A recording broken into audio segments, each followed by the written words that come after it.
Buenos días, buenas tardes o buenas noches, profesor. Nosotros somos el grupo.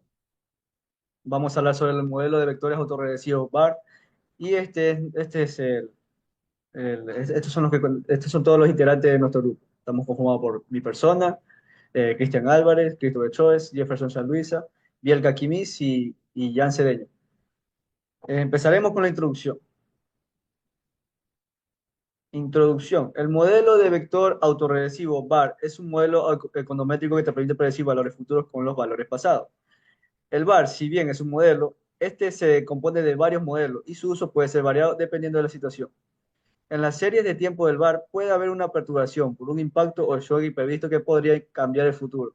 Si bien no suele pasar a menudo, este imprevisto puede ser una ventaja si es que se predice a tiempo. ¿Qué quiere decir esto? Que estos modelos, como pueden leer, nos permiten predecir valores futuros. ¿Esto es de qué nos va a servir? Por ejemplo, tú quieres predecir cómo va a subir el mercado de valores el siguiente mes y en base a eso tú vas a invertir o vas a sacar tu dinero de ello. Lo que nos permite esto es tener una rentabilidad en base a pronóstico, en base a pronosticar ciertas circunstancias.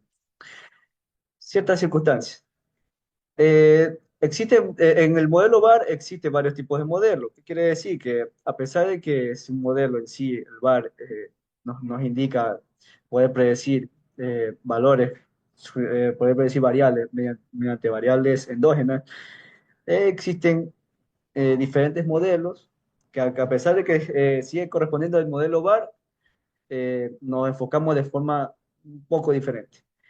Y en la serie de tiempo aquí nos habla del shock, que significa cuando un mercado sube o baja de forma repentina. Esto normalmente por variables exógenas, pero en este modelo VAR no vamos a utilizar variables exógenas vamos a utilizar variables endógenas. Modelo de vectores autorregresivos VAR. El modelo de autorregresivo VAR es una serie de ecuaciones simultáneas utilizando uno o más variables que se interrelacionan. Este modelo recoge valores rezagados con el fin de predecir o pronosticar cierto comportamiento, ya sea mercado, inflación, etcétera. Según Novales, 2016, un VAR es un modelo de ecuaciones simultáneas formado por un sistema de ecuaciones de forma reducida sin restringir. Un modelo VAR no será restringida, ya que sus variables normalmente son endógenas. Esto es lo que nos dice, fue lo que ya expliqué, nos indica que este modelo es para predecir, para ayudarnos a saber invertir. Y como pueden ver, usamos valores rezagados. Estos valores rezagados son los valores pasados, porque mediante los valores pasados podemos predecir un futuro, porque si no existe estos valores pasados, no podemos saber qué pasará después. Y, y, y como podemos observar aquí, hablamos del VAR reducido, que nos indica que sus variables siempre serán endógenas. Esto ya lo expliqué antes, que las variables que se utilizarán en el modelo VAR normalmente, normalmente son endógenas. Bueno, si no sabes lo que es variables endógenas, son las variables que están en el modelo, o sea, que no es algo exterior, son variables que existen en el modelo. Valores rezagados. Los valores rezagados en economía se refieren al tiempo en donde las variables dependientes Y serán explicadas por las variables explicativas X. Las diferentes variables explicativas que se relacionan son variables rezagadas o pasados con el objetivo de predecir o explicar la variable dependiente Y. En serie de tiempo, B no puede predecir A, pero A sí puede predecir B. ¿Qué nos indica todo esto? Que existen variables dependientes y variables explicativas. Las variables dependientes, como su nombre lo indica, que son dependientes, dependen de las variables explicativas. De esto es lo que yo les voy diciendo, que los variables rezagados son las variables explicativas y el valor dependiente, o sea, el valor que queremos descubrir son las variables dependientes de Y. Con las dependientes X, o sea, con las variables explicativas X, encontramos lo que puede pasar en la variable dependiente Y. Y aquí en la serie de tiempo podemos, lo que les vine diciendo, que B no puede predecir A, pero A sí puede predecir B. ¿Qué quiere decir? Que el futuro no puede predecir el pasado, pero el pasado sí puede predecir el futuro. Aquí tenemos un pequeño ejemplo de lo que es el sistema VAR, un ejemplo bastante sencillo. Este es un modelo VAR. Los modelos VAR están interrelacionados temporalmente. Aquí podemos ver dos valores, que no son valores rezagados, son valores que queremos, valores actuales. Aquí vemos el G1 sub T y el G sub 2 T. Tenemos el desempleo y la inflación. Esto es lo que significa cada símbolo. Y aquí seguimos con el ejemplo anterior, pero aplicado a un modelo VAR reducido. En este modelo VAR, cada variable se expresa como una función lineal de sus propios valores pasados, de todas las demás variables y de un término de error estocástico. Aquí observamos que el VAR en forma reducida, los valores contemporáneos de las variables endógenas no aparecen como variables explicativas. VAR 1, número rezagado de las variables endógenas. Y aquí vemos en el otro ejemplo, perdón, en el otro cuadro de imagen, lo que le decía, aquí están los símbolos del desempleo y la inflación, aquí los colocamos y ponemos nuestras variables endógenas. Estas son las variables endógenas, son los mismos de la tasa de desempleo y la inflación, pero en valores rezagados, o sea, quiere decir valores pasados. Eh, Vemos que el azul es un valor pasado y la roja es más pasado todavía. A ver, sí. Y aquí en esta variable se le dice normalmente el error, pero aquí el error o innovación. Podemos observar que dependiendo bueno, aquí no podemos observar muy bien, pero dependiendo de la tasa de inflación, afectará el desempleo. De eso se trata este modelo, que mediante valores que se interrelacionan, eh, porque si una pasa algo, el otro también le va a pasar algo, pues son valores que se interrelacionan, a eso me refería. Modelo VAR estructural. El modelo VAR estructural se refiere, según Alejandro Ramírez Vigoya, 2013. El sistema VAR estructural se fundamenta en el conocimiento de la propiedad estadística en las series utilizadas y en las relaciones macroeconómicas, subyacente entre las variables. Esta metodología está basada en ecuaciones simultáneas en la cual cada variable se regresa en un número finito de rezagos de todas las variables endógenas del sistema. VAR estructural. Incluye los valores contemporáneos de las variables endógenas como explicativo. Aquí podemos observar el mismo, perdón. Aquí observamos el mismo ejemplo de que le mostré en antes, pero aplicado en VAR estructural. Aquí observamos las variables endógenas sin rezago, de los que le explicaba antes. Aquí no están rezagados, estas son las variables actuales. Y estas son las variables con rezago, las variables pasadas, las variables endógenas pasadas. Y aquí tenemos las innovaciones. Y bueno, en conclusión, este modelo lo que trata es predecir para tú poder invertir o proteger tu dinero. Con esto, con esto sabrás cómo el mercado, cómo el mercado podría moverse en un futuro, preveniendo perder dinero o querer invertir en el momento en las cosas, en que los activos estén baratos para que vayan subiendo de precio mediante estos cálculos. Y gracias, eso es todo. Bueno, buenas tardes, compañeros y profesor. Mi tema es estimación y análisis de causalidad. Vamos a ver un poco de conceptos de cada uno. ¿Qué es la estimación? Para entender mejor, la estimación implica determinar valores aproximados basados en datos observados. ¿Qué es la causalidad?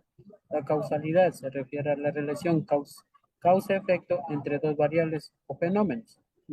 Estos son muy importantes, ya que ayuda a identificar relaciones clave para la toma de decisiones fundamentales. Asimismo, es fundamental en estudios científicos, económicos y sociales. Vamos a continuar.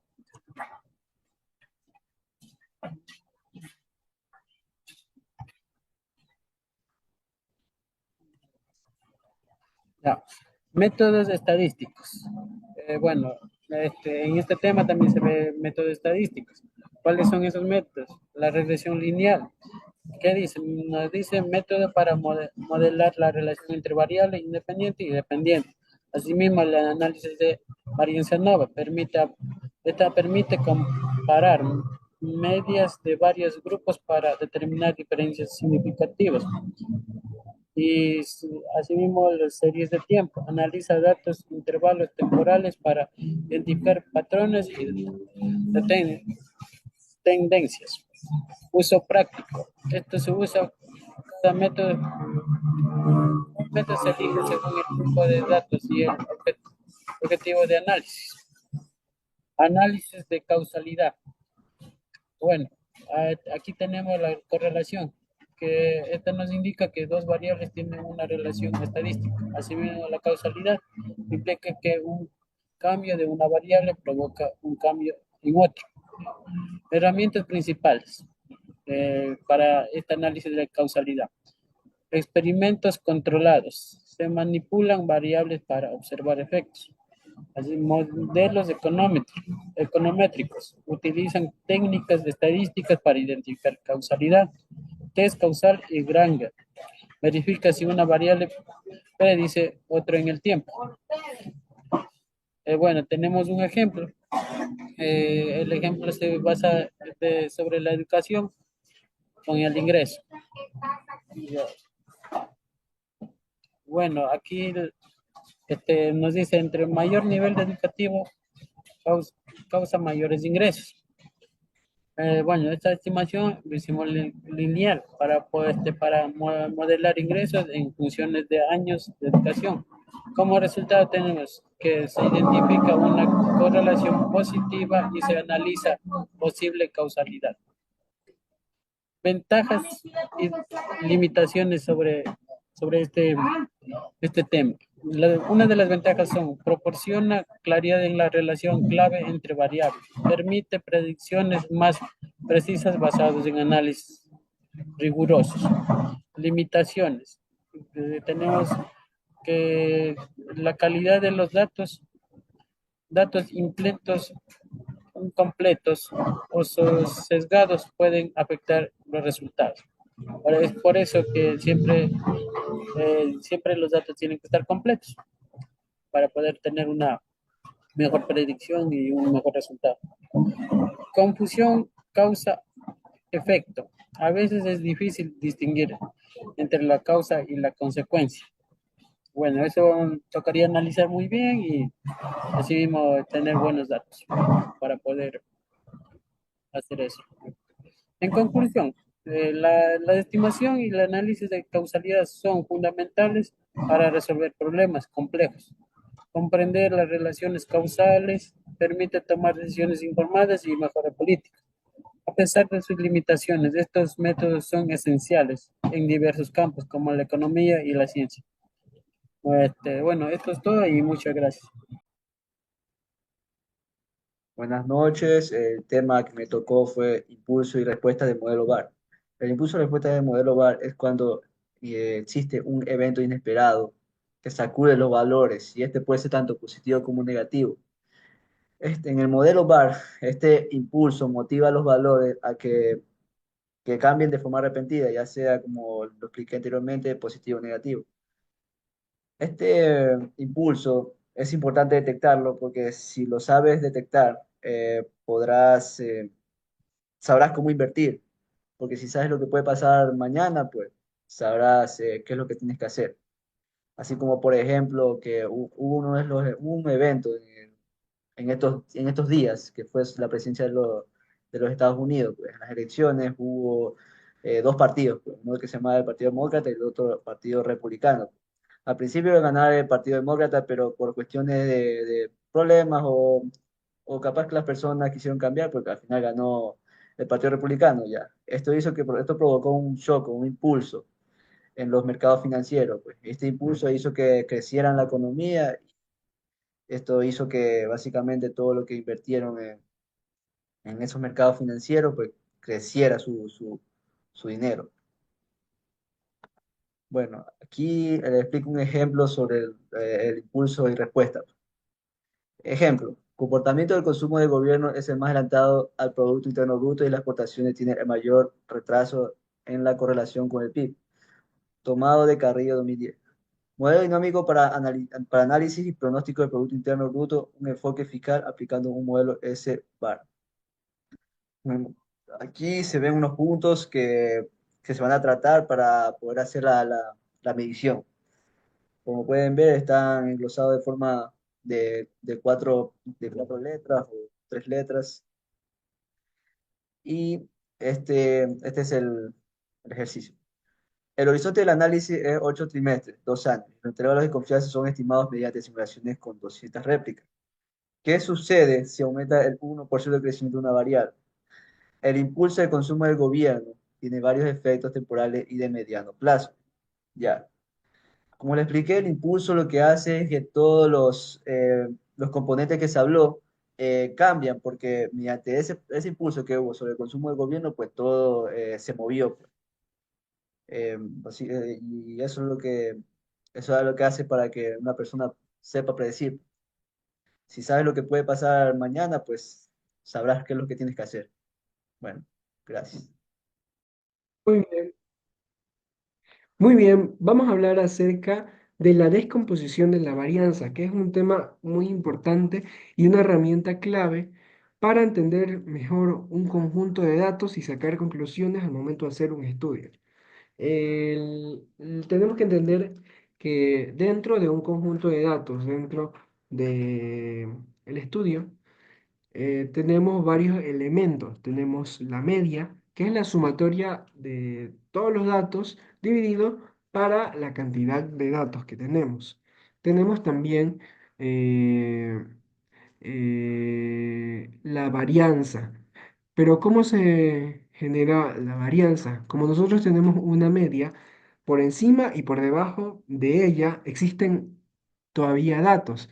¿Y cómo podemos clasificar esos datos? Esa dispersión se le denomina la varianza. Y la varianza lo que nos ayuda a nosotros es a tener una idea más clara de la cantidad de datos que tenemos.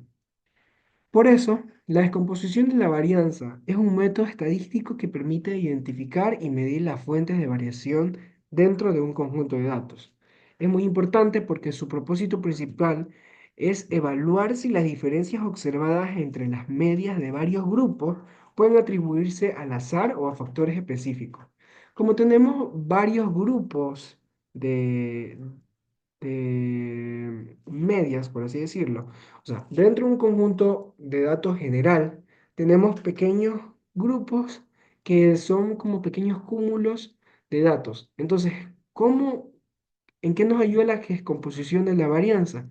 En que podemos atribuir que esos pequeños grupos pueden deberse a factores específicos. Por ejemplo, si tenemos una planta que produce 1000 camisas en una hora, pero hacemos un estudio de cuántas camisas o cuántas unidades salen defectuosas a lo largo de las horas del día, podemos darnos cuenta que, por ejemplo, si tenemos que nuestra media es de 3 camisas, pero al llegar a la hora de la tarde, como que esa media tiene una tendencia a subir a las 6 de la tarde, 7 de la noche, esa media como de 3 ya no son 3 sino que son 5. Y en otra hora son menos. Entonces, esas pequeñas desviaciones podemos, eh, podemos atribuirla a factores específicos. A lo mejor en nuestra planta de que creamos camisas, a esa hora salen los trabajadores y ahí el cambio de turno y por eso la hay más camisetas defectuosas en mayor medida. Es importante que la descomposición de la variancia porque separa la variabilidad total de los datos en componentes atribuibles a la diferencia entre grupos y a las diferencias dentro de los grupos. Por eso, este tema es muy importante porque nos ayuda a tener conclusiones, nos ayuda a hacer un estudio de las cosas que queremos estudiar de una manera más acertada e informada. Muchas gracias.